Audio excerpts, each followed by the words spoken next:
മക്കളെ ഞങ്ങൾക്ക് ഇത് നോമ്പൊക്കെ ഉള്ള കടയാണ്. ഇപ്പോൾ കച്ചവടം വളരെ കുറവാണ്. പിന്നെ നമ്മളെ ഉപജീവനത്തിന് വേണ്ടി ഇങ്ങനെ നമ്മൾ ചെയ്യണതാണ് മക്കളെ. നോമ്പൊക്കെ പിടിച്ചുകൊണ്ട് അന്നന്നത്തെ ഉപജീവന മാർഗത്തിന് വേണ്ടി കഷ്ടപ്പെടുന്നവരാണ് ഇവർ രണ്ടുപേരും. ഇതാണ് അബ്ദുൾ റഹ്മാൻ മാമയും ഷിബിൻസ് ഉമ്മയും. അബ്ദുൾ റഹ്മാൻ മാമയുടെ 18ാമത്തെ വയസ്സിലാണ് ഈ കട തുടങ്ങിയത്. ഈ നോമ്പ് കാലമായിട്ട് കച്ചവടമൊക്കെ വളരെ കുറവാണെന്നാണ് മാമ എന്നോട് പറഞ്ഞത്. നോമ്പായതിനെ കൊണ്ട് കച്ചവടം വളരെ മോശമാണ്.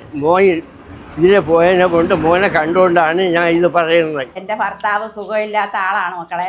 പിന്നെ ഞങ്ങൾ ഇതൊക്കെ കൊണ്ടാണ് ജീവിക്കണത്. പിന്നെ നമുക്ക് വേറെ വരുമാനമൊന്നും ഇല്ലാത്തതുകൊണ്ട് നമുക്ക് വാടകയൊന്നും കൊടുക്കണ്ട. നമ്മളെ സ്വന്തം സ്ഥലമാണ്. ഇവിടെ അപ്പവും പൊടിച്ചമ്മന്തിയും പൊറോട്ടയും കിഴങ്ങേറിയൊക്കെയാണ് ഉള്ളത്. ഞാൻ അപ്പവും പൊടിച്ചമ്മന്തിയാണ് മേടിച്ചത് കേട്ടോ. നല്ല പഞ്ഞി പോലത്തെ അപ്പവും പൊടിച്ചമ്മന്തിയും കൂടെ കൂട്ടി കഴിക്കാൻ തന്നെ നല്ല ടേസ്റ്റ് ഉണ്ടായിരുന്നു കേട്ടോ. കൂടെ പശുവിൻ പാലിലെ നല്ല ഒന്നാം തരം ചായയും. മൊത്തത്തിൽ നല്ലൊരു ബ്രേക്ക്ഫാസ്റ്റ് ആയിരുന്നു ഇത്. ശാരീരികമായിട്ടുള്ള ബുദ്ധിമുട്ടുകൾ ഉണ്ടെങ്കിൽ പോലും നല്ല രീതിയിൽ ഈ കട മുന്നോട്ട് കൊണ്ടുപോവുകയാണ് ഇവർ രണ്ടുപേരും. നിങ്ങൾ ആരെങ്കിലുമൊക്കെ ഇതുവഴി പോകുന്നുണ്ടെങ്കിൽ ഇവിടെ ഒന്ന് കയറണം കേട്ടോ. അത് അവർക്ക് വലിയൊരു സഹായമാകും. അപ്പോൾ ഈ കടയുടെ ലൊക്കേഷൻ വരുന്നത് തിരുവനന്തപുരം ജില്ലയിൽ കിളിമാനൂരിൽ നിന്ന് പാരിപ്പള്ളി പോകുന്ന വഴിയിൽ തന്നെ ഗുരുദേവ് ITIക്ക് അടുത്തുള്ള റിയാസ് ഹോട്ടൽ.